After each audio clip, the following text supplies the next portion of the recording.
All right. Welcome, everybody. As you're entering the room, thanks for hanging out in the waiting room for a few moments. Not sure if you had any music to listen to or someone speaking at you or if it was just completely silent. So thanks for hanging out and waiting for us to get all set up and squared away. You did not miss anything except us getting to know each other a bit, introducing ourselves to one another, which we will do for all of you in a moment here, and just kind of laying some ground rules for how we're going to handle tonight. It is nighttime for me, but what is it for you? So as you're entering the room, get into the chat box and let us know where it is you're attending from, just so we can kind of get an idea on who's here with us and where you're joining us from. We start a lot of our Clear events with that question, and I always just enjoy to see kind of who's joining us in the middle of the night, who's woke up early to hang out, who's doing this over their lunch break. It's always kind of fun to see all of that as they come in. And look at that, a few Canadians already jumping in. Paris at 2 a.m. See, like I appreciate that. I appreciate being in Paris and wanting to talk to us so bad. So no pressure for the panel, but they stayed awake or woke up early to hang out here. 6:30 a.m. in India, so that's not too bad, I guess, right? Starting your day. I'm having a coffee. I don't know if you're going to do that same thing or a tea maybe, but that sounds good too. Peru. So we're hitting a couple different continents as well. I don't think I've saw. Oh yeah, Europe as well. So we've had what, 4 continents already? Massachusetts, Rochester, New York. I'm down from New Jersey here, East Coast, U.S. We have some representation on the panel from all across the U.S. So we'll have them do some introductions in a moment here. Couple ground rules for tonight. So we do have some pre-prepared questions based off of what you all put in during the registration process. So we will tackle as many questions from Ghana, I see as well. Thanks for, again, staying up late or getting up early. We will tackle as many questions as we can get to in the hour. We want to be mindful of our panelists' time, who are taking time out of their busy days to join us to talk to you all. So we'll make sure we get to as many questions as we can. If you do think of new questions, feel free to put them into the chat or the Q&A. I can't promise we'll get to every single question tonight, but we will try to tackle as many as we can, as I mentioned. My name is Mike, and I am with the ClearMit team. ClearMit is an MBA applicant resource and community website for all things full-time MBA admissions. So if you are in the application process, whether you are just joining it and starting to understand what this whole MBA admissions process is like, or if you're kind of near that very end and you're in that stage of a couple of round 1 offers and a couple of interview invites for round 2 and maybe 1 or 2 more apps for round 3, this is still a great event for all of you, and our site's great for you as well, with all the different admissions tips that we can offer. So thanks for checking us out. We'll now want to get to introduce the rest of our panel, who are all representing some top business schools that we cover on the site here tonight. Again, tonight my time. So Kilandra, we'll start with you. If you can tell us who you are, what school you represent, what year you are in, or if you are an alum of the program, and we'll go around the table here. Yeah. Hi, everyone. Thanks so much for joining. I'm Kilandra Bass. I'm a second-year MBA student at Georgetown, and I'm looking forward to talking to you all tonight. Awesome, Kilandra. Thank you for joining us as well. Cameron, we'll go to you. Yeah, sure. Thanks again for having me. My name is Cameron Bard. I'm a second-year MBA at Goizueta Business School, which is Emory University in Atlanta. And prior to the MBA, I was an aerospace engineer. Awesome stuff. Sorry, I missed my mute button there for a second. Thank you, Cameron, as well. Cynthia, we'll go to you next. Hi, everyone. Thank you for joining. My name is Cynthia. I recently graduated from the University of Washington Foster School of Business, and I currently work at Microsoft. Very nice. And a nice little local placement there from Foster to Microsoft on that Seattle area. Very cool stuff. Bree, I'm going to take a wild guess that you might be wearing a shirt that's going to be a dead giveaway here. Yep. Yes. Thanks for having me. Really excited to talk about my journey in Tuck tonight. So as you mentioned, my name is Provancha. I'm an alum for Tuck. I graduated in 2022, so a few years out, currently residing in San Francisco and work for Visa. Very nice. Very cool stuff. Awesome. And thank all 4 of our panelists and all of our attendees for being here tonight. Again, we're going to just tackle a bunch of different questions about all things MBA admissions. The first thing we always like to get to, especially this time of the year, is you're all at top business schools. How did you pick the program, right? So, and we can ask that from two standpoints. So when you were early on applying and you were making your short list, right? How did you get the programs onto that list? And then how did you ultimately end up at the school that you attended? So does anybody want to kick that one off, or I can just kind of start at the beginning here? No one's jumping, so I don't want to play the popcorn game here. Cynthia, no? Yeah, Cynthia's in. All right, good. I Cynthia, was kick trying us to off. raise my hand, but yeah, I'm happy I to love take it. this one. So I ended up applying to 8 schools because it was difficult for me to decide where to go. But I would say initially I thought to myself, if I'm going to stop working for 2 years, and then if I'm gonna spend money, and it's a big investment both financially and the time, it needs to be worth it. So I started with a top 25 programs list, and then from there started doing some research, and just seeing where alumni from that specific program ended up at, and then also just like deciding if I want to live in a city, if I want to live on the East Coast, West Coast. I am originally from Mexico City, so it's a huge city. I wanted to live in a city, so that was important for me. So I started, just creating a list based off, like some of that criteria. And then other than that, it was mostly research. And you'd be surprised, also the vibe. When you talk to people, like you get some of that vibe, both from alumni and students, and also, admissions teams. So I would say it's a bunch of different variables, but that's how I did it. Really cool stuff. And I think you understated huge city for Mexico City. I think that's probably a light word there for Mexico City. Very populous. But that's really cool. And vibe too. I mean, Seattle just in general, I feel like we always hear about vibes in Seattle. So when you say vibe, I know you're mentioning the school vibe for the campus and stuff. Did the city vibe do anything for you too? And a different climate as well for you. So kind of like a, Pacific Northwest, different Yeah. vibe. Yeah. It's funny that you ask, because I had never been in Seattle before, saying yes, I'm gonna go to Foster. So when I landed here, like, I really hope I like it. I actually do like it. I decided to stay. But yeah, I was referring more to the vibe of the school, like the kind of collaborative environment, or, the kind of activities or networking opportunities that you're being offered. But yeah, definitely the vibe of the city is like, I like it. So Awesome stuff. Who wants to jump in second? Kilandra, go ahead. Great answer, Cynthia. I would say I wholeheartedly agree.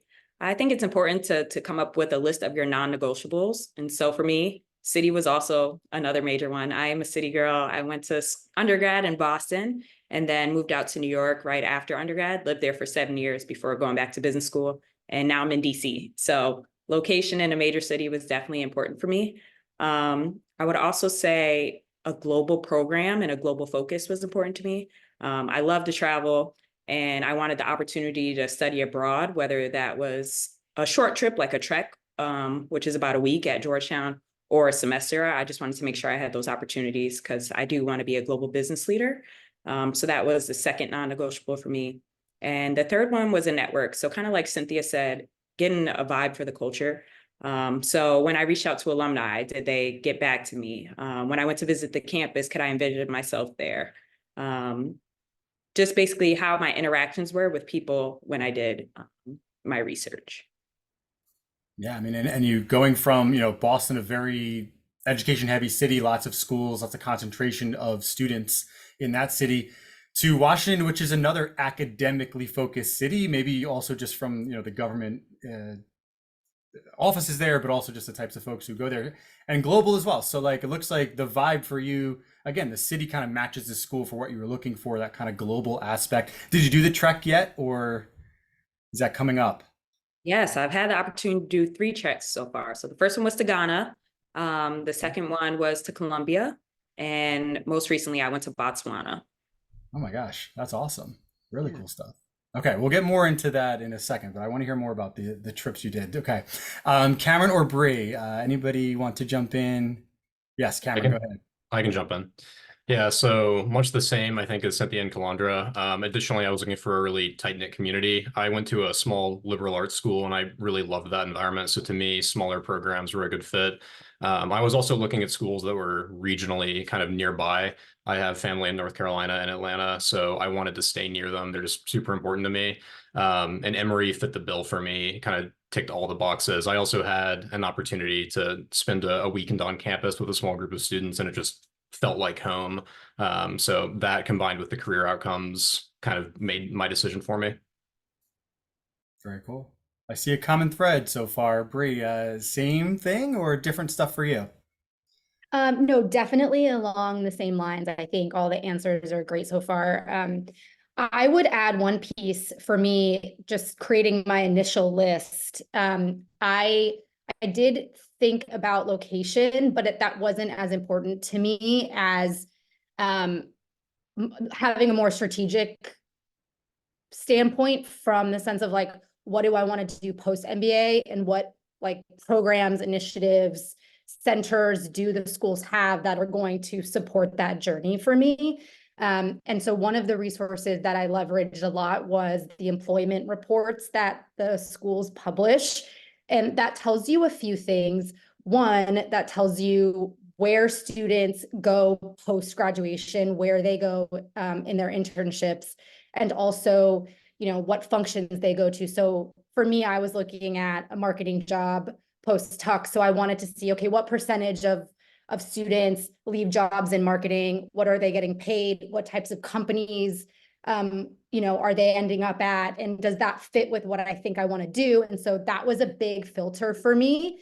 And I think your second question about like, okay, well, how did you ultimately decide?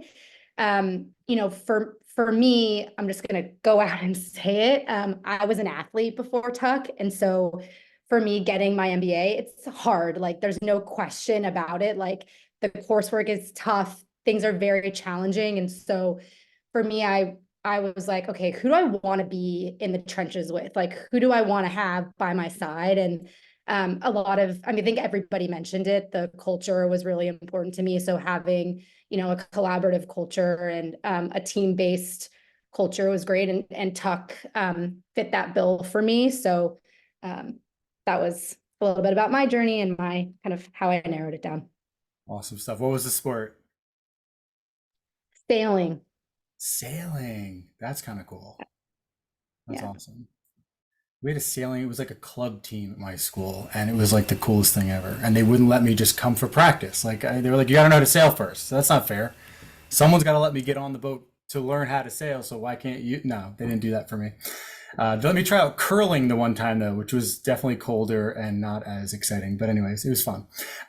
Cool stuff. So thank you all for that. So yes, the common thread from what I understood is really kind of feeling that vibe, feeling the campus. So were there other ways beyond just visiting? And I guess before I skip that part, but so some of you mentioned visiting, Cameron, you mentioned kind of like staying for a full weekend. So when did you visit? And we'll even just do like maybe a quick show of hands, right? So did you visit schools prior to applying? Did anybody do that? Kilandra and Bree did that, but not all four. Did anybody visit schools after you admitted, but before confirming that you were going to go somewhere? So Kilandra did that, Cameron did that. So again, split. So then did everybody visit the school then after you got in? So you already knew you were going there and that's when you first hit campus? Yeah. Cynthia or Bree, was your first time on campus when you showed up for orientation? Yes. See, and that can happen. So that was, and Bree, no, not for you. Me, When it was your was first? because it was during COVID, so there were not a lot Right. of in-person on like events happening, so it had to be Sure. correct. Yeah. You know what's funny is like up until you just said that, I almost just forgot that that whole period happened. So yes, thank you for that. And sorry that, yes, that timeline totally lines up. It makes a lot more sense. But yeah, so that was a pre-submitted question about when did people visit the schools? And honestly, I feel like that question we get a lot from especially international students where, and totally understandable, right? It feels like almost like a disadvantage for them because it's tough. It's expensive to travel to 4 or 5 different schools to see that vibe. So the next part of the question really is, if you're not visiting, right, how can you really get that vibe? And I know some of you have mentioned already, you kind of have talked to students, maybe talked to admissions. Were there any other things, or maybe what was the number one thing that really helped you figure out what that vibe is and if you were a fit for that, right? So I think Cameron, like your visit there and being able to spend 2 days is probably the obvious answer, but maybe even like a moment over those 2 days when it was like, okay, like this is definitely it, and now I know that, you know, and I'm not even going to go anywhere else to look. Yeah, I mean, for me, I felt like I was tricked because it felt like I was already a student, you know, so it felt very natural to be like, all right, I'll see you guys in class tomorrow, but I wasn't actually a student there. I was still working full time, and I think that was what sold it for me. It just felt like family. So I was, you know, I was lucky to have that experience, although I know that many schools will also offer like informal conversations like this, but school specific. Mhm. And we've gotten good feedback hosting those where we get a, you know, a round table of 4 to 5 people just to kind of chat collegially, and it's typically a group of friends. And I think that's another way that you can get the vibe of the school without actually having to visit. Yeah, so attending more like these types of events that are more school specific, ambassadors, I guess, right, that could host those types of things, or even one-on-one. That makes sense. Any other things? This doesn't have to go to all four of you, but if there was anything else that kind of stood out, um, yeah, Cynthia, go ahead. I would just add that you shouldn't feel pressure to go and visit. It does take a lot of resources, and like especially for those international students, like don't feel like you have to be there, or by not being there that you are at a disadvantage.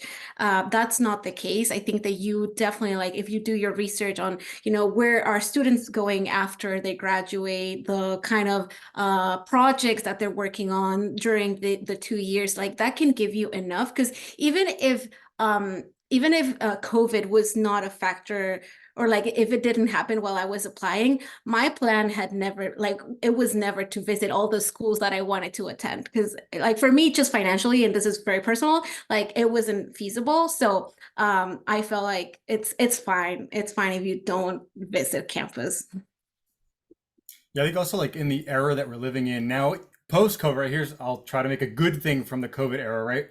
More and more schools have purchased these virtual tour packages and have really increased their ambassador programs and the events that they put on because of that era, because they had to. They had to adapt to recruiting students over that time when there were no visits, there were no campus visits, there were no international travel tours for the representatives to come to those different countries. So I think in this era now for applicants, there's probably even more resources available to get the vibe and get the feel of a campus without ever stepping foot on it. So, so maybe that is a kind of a good thing, right? That kind of your era kind of ushered in of all the things that you weren't able to do that they tried to meet you in the middle on. It's like that's only gotten better now in the last, I guess, 4 years. So cool stuff. Kilandra, Bree, any other notes here? And if, yeah, Bree, go ahead. Yeah, I can add. I totally agree with Cynthia about not feeling pressure to travel. I do think it's important, and this is my perspective. This is not like an admissions perspective at all, but I do think it's important that you express interest with the school, and you get to learn the school. And so however, you know, and there's a lot of ways that you can do that. I don't obviously know about what the other programming, but I know at least for Tuck now, and to your point, they are bringing in more virtual components, but I believe Tuck has once a week admissions programming at a minimum now, and you can visit like the Tuck admissions events page to learn more about that. And so I think that was a big positive of COVID. And so I do think building relationships with current students at the school, getting on admission, like attending events, getting on their radar, asking really good questions are all ways that can add value, where you can learn information to put that into your application. Yeah, yeah, great point. And the admissions reps, and especially the 4 programs that you all have either attended or are attending now, fantastic folks at each of your schools that I've worked with pretty closely over the years. So reach out to them also directly if you need help reaching other people, right? So use them as that kind of point person to direct you to a faculty member or a current student or an alum. Go ahead, Kilandra. Yeah, I was just going to elaborate on what Bree said. I think you can go even deeper than the school. So for example, look at clubs that you're interested in. So I knew I would be really involved in Black MBA. I'm the co-president now, but going in, I knew I wanted to be involved in that, as well as retail and luxury. I forgot to mention in the intro, I was at Nike this past summer. So knew I wanted to go that route. And so also wanted to look into that club to make sure they're active. So another good way is to check out social media. Do these clubs have Instagram, for example, you could reach out and talk to someone from there. And you never know what positions they hold. So for example, I'm also a student ambassador. So people may reach out to me through Black MBA, but then I can go back and refer to admissions and say, oh, this person is really interested in school. They spoke to me about this, this, and this. And you have no idea what students hold, what positions, and how that could help you. So once again, like Bree said, just showing interest, I think, can take you a long way. And it doesn't have to necessarily be through admissions. So quick follow-up there, because you mentioned it, and this may not be the same at every school, right? But to your point of you're an ambassador and you have these interactions with prospective candidates, right? Some of whom may be in this room tonight or have been at other events of ours.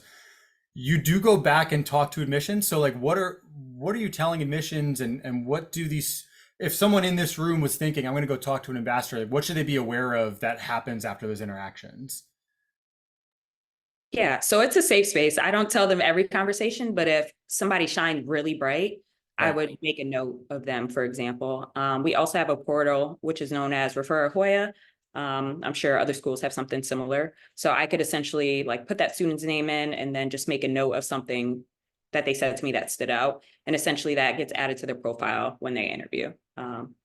But yeah, for the most part, it's pretty safe with ambassadors. Like it's meant to be a student-to-student interaction. So we only use it for positives. Like nothing really goes against you. And that, I'm glad that there's not a pre-planned question or answer. It's not in our agenda, but that is kind of what I was hoping you might say, is that it can really only help you, and that they're not running back and saying like, that person's tie wasn't really like so straight.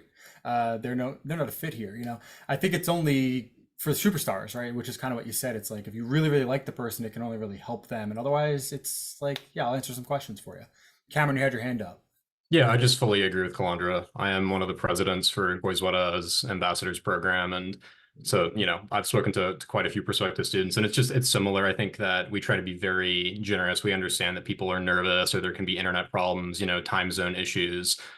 So if somebody really stands out and they come across as authentic, I think that's really what you look for, is just someone that's genuine.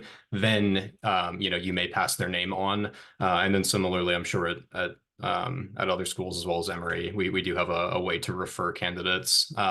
So, I mean, I think that the ambassadors are a great way just to get to know the school. It's not like they can make or break an application. They can just maybe push the ball in your favor a little bit. Yeah, it's like, it's just another touch point at that point, right? Like it goes into the file, it's a good thing. You can say, hey, this person's really interested, they're a good fit, they fit the vibe check, right? So that's all the good stuff there. Moving on to some questions, we have some stuff that's kind of coming in that kind of fits some other ways we were going to go. So I'll ask it in the way it was asked in the chat just now. But when you're thinking of like, and this is part of the application process, but also what maybe changes while you're in a program.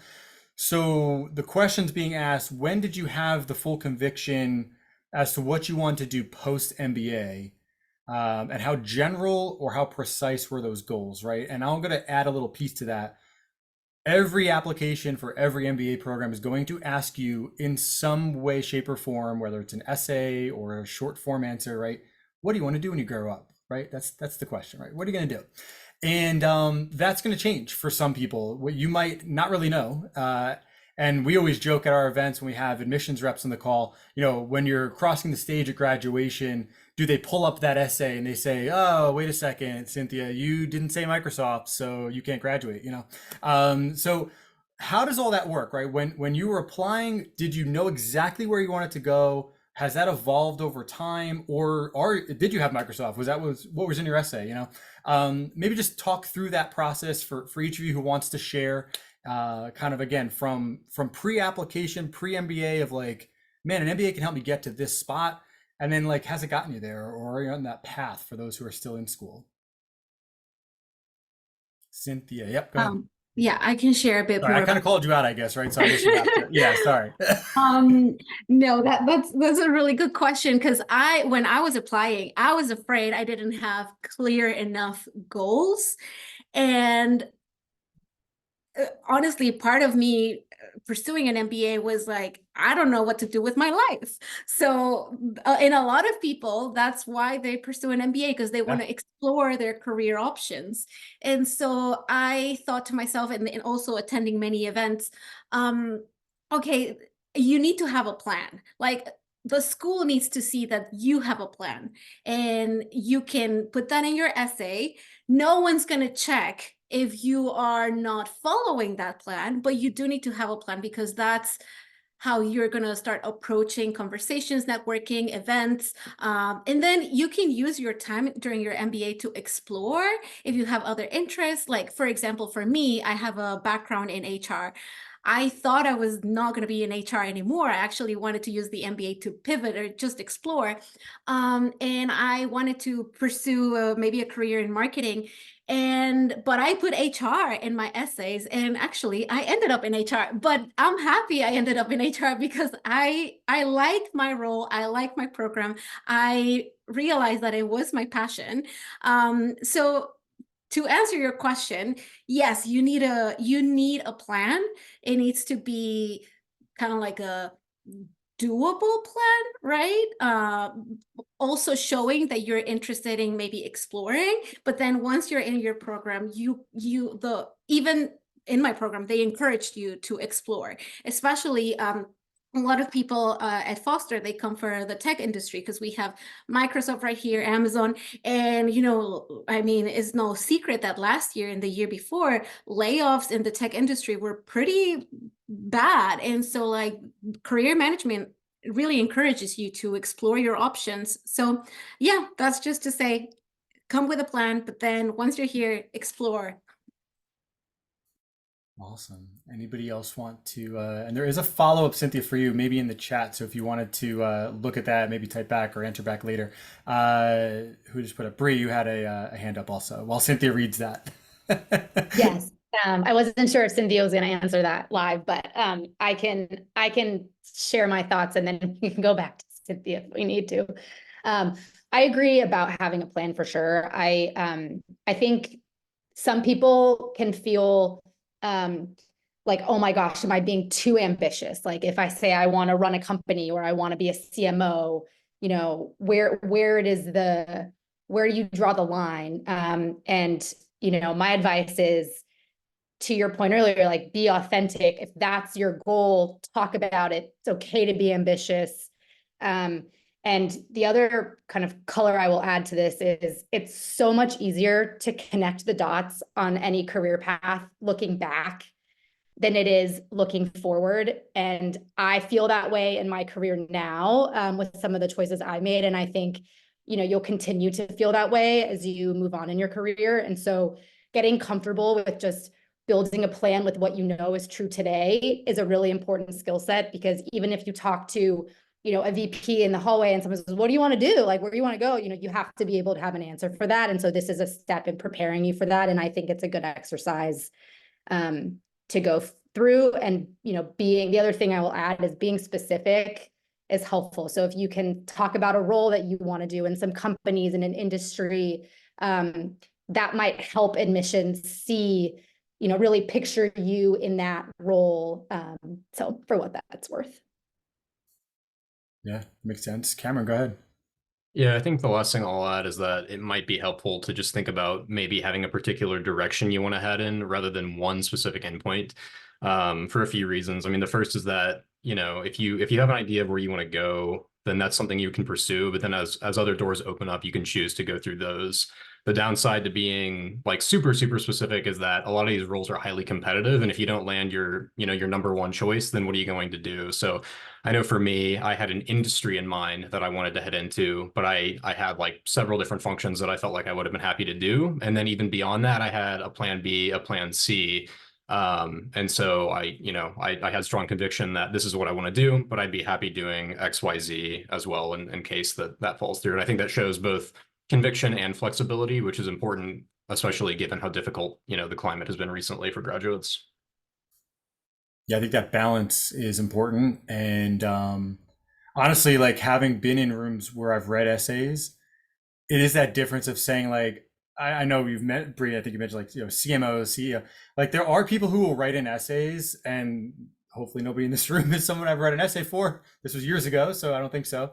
But they'll say like, I'm going to be the CEO of Apple someday. And it's like, yeah, so am I. Like I would love for that to happen. I don't think that's going to happen at our program because we've never had an Apple CEO at the schools that I've worked at. So it's like one of those things where, yeah, saying you want to get into a C-suite because you're going to bounce to these types of roles and go into middle management and graduate to those roles eventually is very different than just coming in saying, I will be the CEO after I graduate from your MBA program, because that's just not how it works, right? So part of what people are looking for in those essays and in those conversations when you're having it is, are you actually being realistic, right? Like, is this actually somebody who's going to work with the career office to get a role after their program, or are they just going to sit here and demand to be placed, which is a word that is used a lot in maybe certain countries and stuff as well. But it's not a placement service. I don't want to make that the way it's looked at. Like, you do a lot of work to get these internship roles and these jobs. You don't just walk into your program. They say, here's your internship and here's your job and we'll see you in 2 years. Like, you got to work for it. So, having kind of flexibility and having some options is great. Having a clear direction is also great. And being able to balance that in the conversations and interviews, as well as your essays, is probably the best possible way you can do it. Yeah, Cameron, go ahead. Yeah, sorry. The last thing I wanted to add is just that I think that no matter what, you should try to be as honest and authentic as possible. And sometimes the correct answer is, I'm not entirely sure, like what Cynthia said, but I'm interested in these areas or functions, because nothing will tank your chances, more quickly than somebody just thinking that you're fraudulent and you're just going to say whatever you think the interviewer wants to hear. So, being yourself, I definitely stand by that being the best option. Now we got the chat buzzing with all kinds of questions. So I don't think I see a question coming about entrepreneurship. We don't have, no one here is looking to go into opening their own business, correct? Do I have that wrong or no? So I don't want to ask that question too much. But there you go. So Cynthia's got some answers. So perfect. So we'll take care of that one for there. Moving into some other questions that we have here, and I don't want to skip. Kilandra, did you have anything to add to any of that? Because I don't want to ignore if you had something to say. Yeah, I was just going to say, make sure you get your story really tight. And yes, companies know that a lot of people going into business school are switching careers completely. So teachers want to become consultants, but I would say still figure out which transferable skills you can use to really tie that in. So for example, I like to teach because I like to provide students with equitable solutions, something that could be tied into consulting as well. I think is really important to show that you can make that shift. So even if you don't have the direct experience, get started early, like make sure you're casing on campus, really show that you have the potential to do the job, even if you don't have it. So yes, I knew I want to go into product management, but I had never done it before. But I had worked at a retail company before. I had worked in accounting and finance. So my story talked about how I could pair the analytical with the creative. So I would say play to your strengths and have a strong story. That's Can perfect. I just add one Yes. plus to Kilandra? That is one thing that I wish I did more of in my application process, was actually testing that story on other people. And I think so many times when we schedule like calls to learn about the school or meeting with an ambassador, we ask a lot of questions. And I think it's totally okay to like run, just like test your story, test what you're thinking about saying, and get live feedback on that. And I think sometimes people can be afraid to do that because, to your point earlier, are they going to share my work in progress thinking with admissions? And so, yeah, if I did this again, I would have a little more courage there and just kind of do more testing. And that actually could be a nice little foray into another question here. But, when you are putting together everything you're doing, right? So your whole application, school choice, testing your story out, right? Who was helping you during that process? Were you doing it by yourself? Were you doing it with like a paid admissions consultant? Were you using family, friends, et cetera, coworkers? Did you have like they say like, parenting takes a village, right? Did you have like a village of support to get you through the application process, and who did you lean on to do that with? Because I think a lot of people that we see on our site and just in these events sometimes, they're from all over the world, right? We saw that at the chat at the beginning, and they might not know exactly who's going to end up at the one school, who are the 100 people joining this MBA program from all over the place. So kind of feels like you're on an island sometimes. So how can you make it feel like you're not doing it alone? you have support, and who did you really lean on? Maybe we'll have some good ideas we can share with the audience here. No one's jumping at that. So sometimes I ask things, I'm like, I'll get lucky, and other times I don't. Cynthia, go ahead. I don't want to take over the whole conversation, but like this is such a good question because I personally struggled with this piece a lot. I am the first person in my family to go to college to even get a graduate degree. So I didn't have a close family member that could help me navigate this process. And then in addition to that, I did my undergrad and all my education back in Mexico. So the process is very different here in the US. So I really thought that I needed help. And so that led me to look into paid consultants. And I'm just going to be very transparent. I regret that because I did end up using a service that was not helpful, and it put me into debt of money that I didn't have, but because I was so insecure thinking that I needed that help from a professional, and it didn't really work. So what I did instead was to lean on other networks, such as in my case, Forte was a huge help. They have an MBA launch program that's specifically for women, but I know that there are other programs that help international students or minorities. So Forte really helped me just figure out the process. It was a long process. I'm not gonna lie. It took me a couple of years to even get to a place where I was ready to apply. But then once there, I also used my husband. Like my husband, he loves writing. And so he does it for fun. So I was like, hey, can you please take a look and just see that I'm not writing just nonsense? Because, English is not my first language. So I wanted to also, present something that was professional. So yeah, just in my personal opinion, a paid consultant is not the answer. They're not gonna do the interview for you. They might check your essays, but it's all up to you. So you might as well tap into those resources that are more available and not so expensive, or that are not looking to profit from you in that regard. So just my 2 cents. This is a safe space, so you're good. And I don't have any admissions board to go and provide the answers to. So no, that's all good.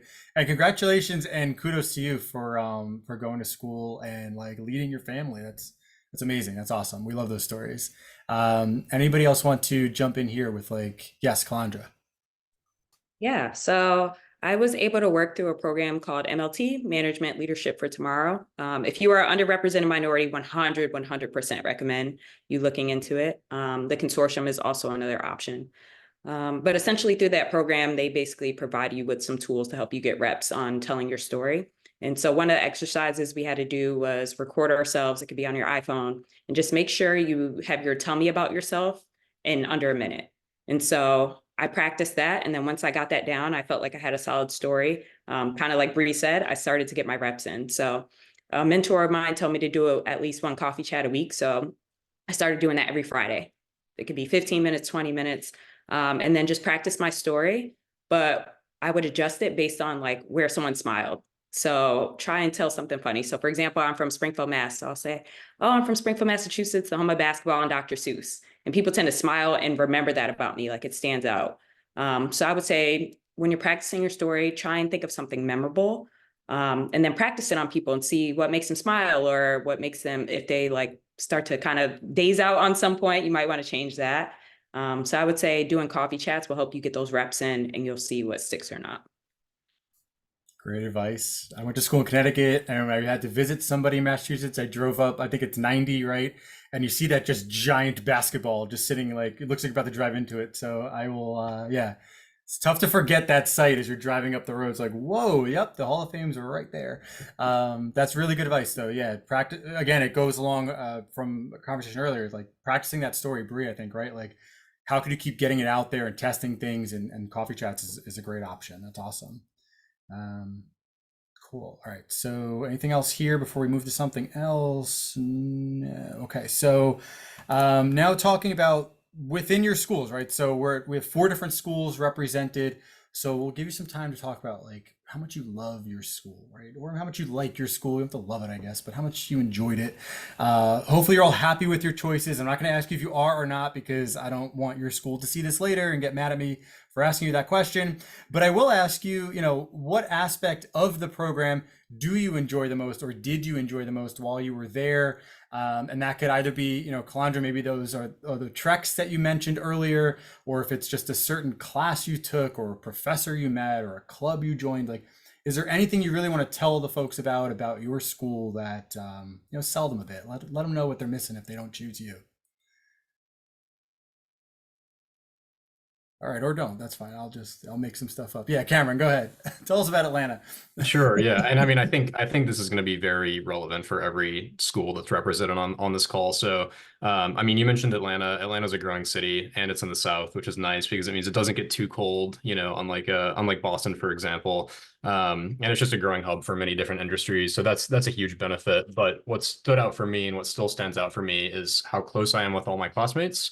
I mentioned before the relatively small size, and that's really important to me. It's awesome to know everybody on a first name basis, and just see everyone engage. When you can cram the entire class into a single classroom, that's kind of special. And then beyond that, that also means that if you want, you can develop a really close relationship with faculty members. So I've made it kind of an effort to get to know my professors one-on-one, to the point where you're on texting basis with them. And as another example, I did an independent study with one of my favorite faculty members last year, and that was a great way to teach myself about a topic that I was interested in and get to know him better and, have him as a mentor. It's awesome. That sounds good. So if you like the small class sizes, if you like a close-knit environment, right? We're hearing some good things about Goizueta. I always say the word wrong. Goizueta, I think. You nailed it. Yeah, perfect. Did I? All right. It's too many times practicing, believe me. I've really tried hard to get that right. Okay. Who wants to go next? Bree, go ahead. I can jump in for you. Yeah. Sorry, I probably should have raised my hand because I think Cynthia raised it as I unmuted. I mean, honestly, I could spend the whole time talking about what I love about Tuck. I grew up in San Diego. I then lived in Miami. So spending 2 years in New Hampshire was... So Hanover's the same thing. It's it was cold. Just as many trees, just a different kind of tree. Yeah, there you go. Yeah. So I definitely think do not let that discourage you from what could be an incredible experience. I really believe that being out of your comfort zone is really, really important for growth. I just deep down believe that. And so Tuck just threw everything at me that, made the absolute most out of my 2 years, where I was able to grow the most, graduate, being a leader that I was hoping I would want to be, leaving the program, inspiring my career, motivating me, giving me the tools to succeed, feeling like I had the tools to succeed. I think that was important to me. And so I think, picking a program where you feel comfortable that you can grow is, what I'd spend some time to reflect on that, I think is what I'm trying to say. The other big piece about Tuck that I don't know that I saw in other parts of my application process were how engaged the alumni are. And what I mean by that is when I got accepted to different programs, Tuck was the first program that with alumni that would reach out and say, hey, heard, you just got accepted, congratulations. Here's my number. I'm happy to talk about my career path, how Tuck helped me. And they were the only program where the alumni just continued to be engaged. And even now, being 2 years out, I can't speak to how the alumni community has supported my career. I recently just pivoted out of marketing into a product strategy role, and that would not have happened without the Tuck alumni network. And so just a big reason, aside from the points everybody else has made about students and professors and the really connected community piece. Yeah, the alumni piece was huge. It's awesome. And definitely, I don't know if there's a lot of sailing in Hanover also. Now I'm trying to put it all together now that you're saying San Diego and Miami, and now you really were out of your comfort zone. You were sailing on maybe a lake. I don't even know, down the river. What's even up? Nothing, right? You have to go home. Yeah, they do sail there, but yeah, it's cold. It's Yeah, a yeah, cold yeah. experience. But beautiful. I mean, the fall time in Hanover is like picturesque. I mean, it's very, very cool. Yeah, good stuff. Cynthia or Kilandra, anything on this topic, which I'm, yeah, forgetting partial what I'm even asking. Oh, yeah, like I stuff I about your would school. say I would just say huge plus one on what Cameron and Bree already said. I think that one thing though is apply to schools that if you were to be accepted, you'd be happy to be a student. So all the schools that I applied to, I'm sure I would have been happy there. But I'm glad that I ended up at UW. I love the city. I really like the small class size.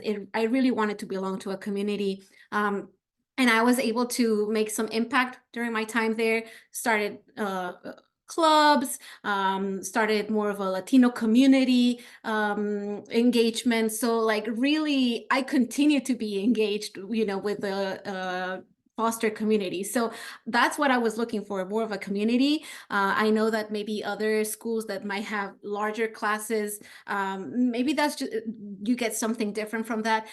But for me, it was just like belonging to that smaller community and feeling like I'm making an impact, or that like professors would know my name. Yeah, that's what UW gave me.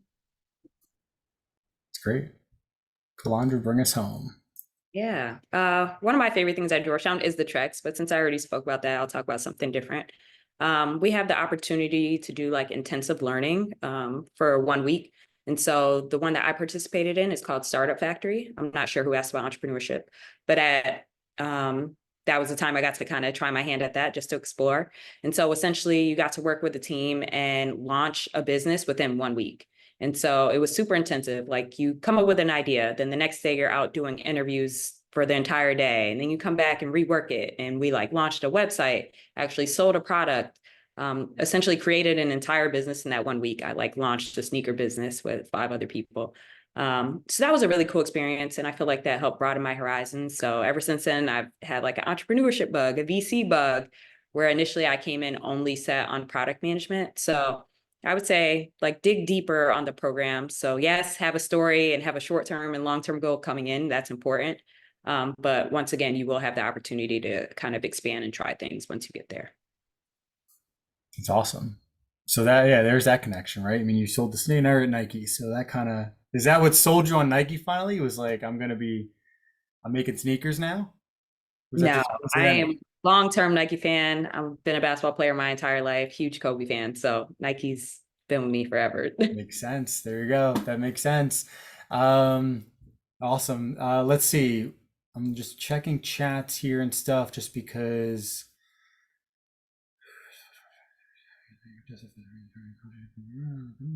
Optional essays. So I'll answer that one quick. Just really optional essays, and we don't have to have everyone. Sometimes optional essays are kind of more personal in nature, so I don't want to necessarily ask the panel what they used it for. I'll summarize that like there's a couple ways you can use it. For the most part, people use it to explain a deficiency. So if you know your test score is low and there's a reason for it, but you still think you would be a good fit for the school, you could explain that there. If there's a gap in your resume that you want to explain, put it there. If there's something else you want to tell the admissions committee about yourself that didn't fit anywhere else in the application, put it there. Otherwise, you might not even need it.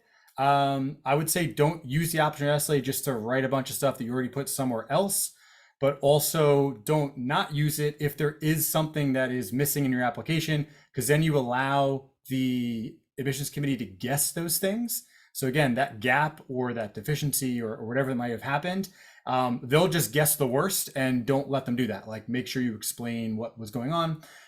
So again, I'll just summarize it that way instead of diving into everyone's optional essay, but they are there for a good purpose. Use it if you need to. And if you're unsure, we have a great feed on our site where you can ask us questions. So head on to Livewire and our team will help answer your specific case on whether or not you should be doing that.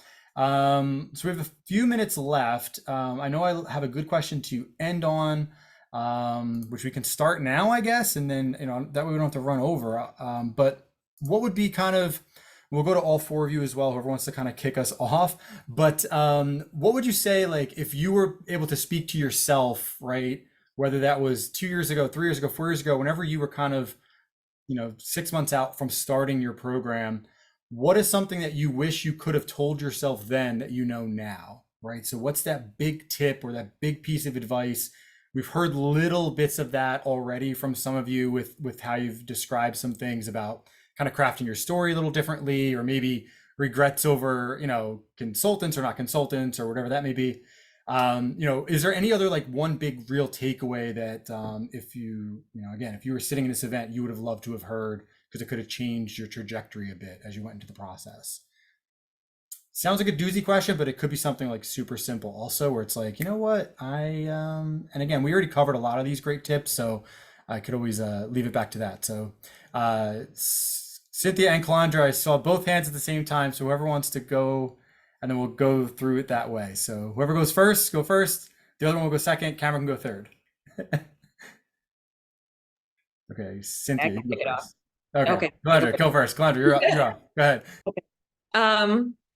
I would say I focused way too much on the GMAT and switched to the GRE super last minute, which I regret. And if I could go back, I would have switched earlier. I feel like a lot of business students, especially I think me having the accounting and finance background, I like wanted to conquer the GMAT. But honestly, the GRE was simpler to me. So I would say maybe start that early, like take a practice test for both and see which one like caters to you better, because most schools do weigh them equally. But definitely look into that. I can't say that for all schools, but I would say that most schools nowadays look at them equally. And so you do want to play to your strengths. You ideally want the best score. And so going back, I probably would have switched to the GRE much sooner. Out of the four of you, how many ended up submitting GMAT as your score, as your test, I guess? Just Cameron. Were the rest of you GRE? I did both. You submitted both, both too. did both. So you submitted both scores. Yes, yes. GRE. Okay, and that's good to know. So look at that. So more GREs than GMATs officially on this panel. Look at that. Interesting stuff. And nobody did anybody else tackle like executive assessment or try to go through like a waiver process that was happening during kind of the COVID period as well? Some schools are offered waivers. No. Okay. So there you go. You see it right here, right? So that is the big question, Kilandra. I'm glad you brought that up with GMAT versus GRE. We do get that question asked a lot. Best score wins. That's the way I always describe it. It's like whatever one's going to get you the best score, that'll get you the best opportunity to get into the school you want to go to. So don't just listen to like GMAT's been around longer and it's better, or GRE's easier, so it's better. Like, I don't know what's easier for you because I'm not you. So take them both. That's great advice, Kilandra. Thank you for that. Cynthia, I think you had it up next there. So what's your big takeaway for us? I was gonna say the exact same thing. I would just tell myself not to obsess over one part of my application, which in my case was the GMAT/GRE. I took it way too many times, and there was no significant, difference. So, but I was like, no, I can do it. I was trying to prove myself, but honestly, I ended up just wasting time and money because it's not a cheap exam. So I would just say like, yeah, don't obsess over one thing. It's your application has different components, and I don't know, like they probably have different ways. I don't know, like if one thing weights more than the other, I don't know, but that's precisely why there are multiple components of your application to like assess you holistically. That's very true. I'll give you guys the weighting right now. So number one, and then number three.